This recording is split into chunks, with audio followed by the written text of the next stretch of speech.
একটি গরুর বাচ্চা মাঠে ঘাস খাচ্ছিল। হঠাৎ করে একটি বাঘ সেখানে চলে আসে।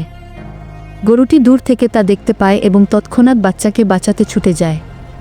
গরুটি বাঘের সামনে দাঁড়িয়ে বাচ্চাকে রক্ষা করার চেষ্টা করে। শেষ পর্যন্ত গরুটি বাঘের আক্রমণে মারা যায়, কিন্তু নিজের প্রাণ দিয়ে সে তার বাচ্চাকে রক্ষা করে। এটাই বাচ্চার প্রতি মায়ের ভালোবাসা।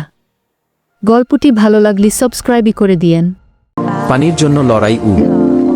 একটা গরম দিনে বানর, গরু আর একটা পাখি এক টুকরো পানি খুঁজে পায়।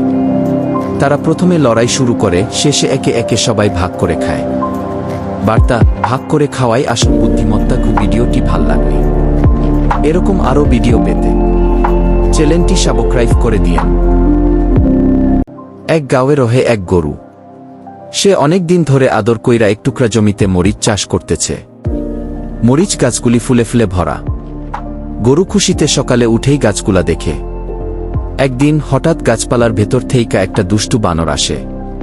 কইরা কইরা গাছে উঠে সব মরিচ ছিঁড়া ফেলে, পাতাগুলা ছিঁড়া জমি নষ্ট করে ফেলে।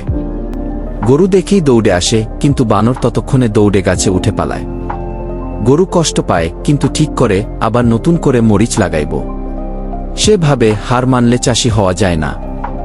এভাবেই গরু নতুন আশা নিয়ে আবার পরিশ্রম শুরু করে।